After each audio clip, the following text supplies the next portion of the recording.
Gypsy Jokers are back in the headlines. They won't be liking it either.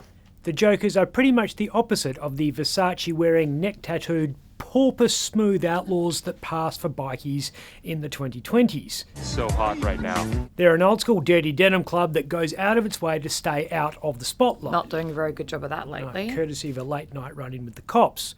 A bunch of Gypsy Jokers were riding their Harleys. Is it a bunch of Gypsy Jokers? Nah. A murder? Like crows.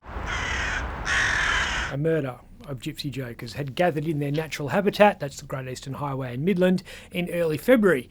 They were tearing down the road trying to evade predators by covering up their number plates.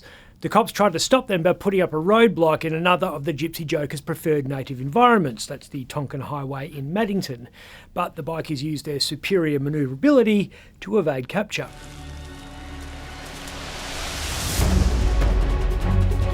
So began one of nature's most predictable life cycles.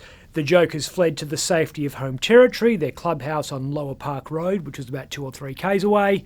Police arrived and knocked on the front door. A willing conversation took place. I live here. Listen. Whoa, you need to lower your voice. One of the bikies was tasered. The murder of bikies were arrested. You got the right to remain silent, so shut the up. There was a choreographed police raid so over the top it may as well have been directed by Michael Bay. And ultimately, a couple of patch members were charged with alleged drug dealing. Drug delivery? You wanted some marijuana? No, not me. My nephew did. Predictable. Predictable because the police hate Gypsy Jokers. I mean a deep, personal Batman versus the Joker hatred. We all know why. You're thinking it's because of this. That's part of, but not the cause of the animosity. The cause is the Gypsy Jokers have never had a problem with punching on with the cops. Been that way since the start. Didn't even really say it, they just done it. That was Patti Smith, the widow of Gypsy Jokers co-founder Les Hoddy, describing the formation of the gang in around 1971. Just a few guys hanging around, just going down the pub, I suppose. The Jokers were one of the original 4 clubs in Western Australia, and they relished messing with the cops from the get-go. Started with minor shit. They stole a cop's motorcycle once and cut it up with angle grinders. But by the 1980s, things got more serious. The Jokers had grown in numbers but were still very secretive, unlike the Coffin Cheaters, which had gone all Hollywood with the Bindoon Rock Festival. Now, not many people know this, but the Gypsy Jokers were furious with the CCMC boys for using their colours so publicly. They considered that a breach of the code, and the two gangs nearly got physical over it. It's a little bit of bikie history there for you. Things were pretty dark by the 90s. Oh, by then the Jokers had a reputation for rape and mindless, unthinking violence.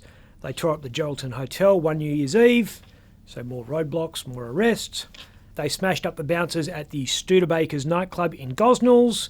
They even ran riot at Rottnest Island. That last one earned another roadblock. Bit of a pattern here. Yeah, by the mid-90s, things were so tense between the Jokers and the cops, senior leaders at the gang did the unthinkable. They actually negotiated with police. But when they felt the cops didn't hold up their end of the bargain, any idea of containment was out the window. The Jokers were the first bikie gang to open a clubhouse in the Goldfields, and by 1997 were so powerful the police didn't really know what to do. So they went back to what they always did. More roadblocks. Yep. By the very late 90s, things were genuinely loose. The officers called for backup after one of them was punched in the face. 20 police officers, including members of the Tactical Response Group, used batons and pepper spray to break up the brawling bikies, arresting 7 men. Les Hoddy was so convinced the cops were going to kill him on one of the club's runs, he signed a new will before he left. The Jokers were buying flak jackets because they were worried about getting shot. And October 1, 2000, one of them was. Patched member Billy Grierson took a bullet, and the man the gang reckoned pulled the trigger was former top cop Don Hancock. And then things went proper Wild West. In October and November 2000, firebombs and explosions shut down Ora Banda, turning it into a ghost town. Raid after raid after raid seemed to do nothing but raise the heat, and not just west of the Nullarbor. In 2001, the cops went toe-to-toe with a gang in the southern suburb of Burragoon. About 40 jokers had been at a funeral in Fremantle. The police had agreed that they would be allowed to not wear helmets as they rode in procession to the funeral, a tradition known as dipping the lid, as long as they did wear helmets when they left the cemetery. But bikies being bikies didn't do as they were told, and when the cops took them to task, Hottie punched one of the officers. And that led to Another roadblock. and a proper brawl. It was just as bad across the border in South Australia, where the jokers also gave zero f about whether the person they were punching wore a badge.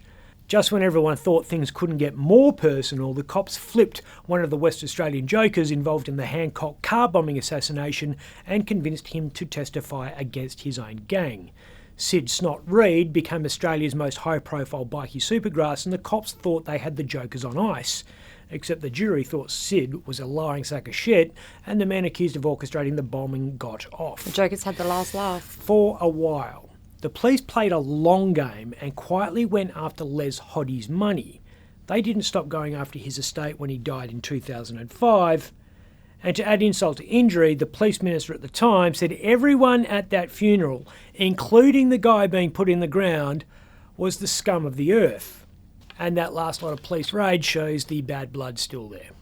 I'm Ben Harvey. For more Up Late, click the subscribe button below.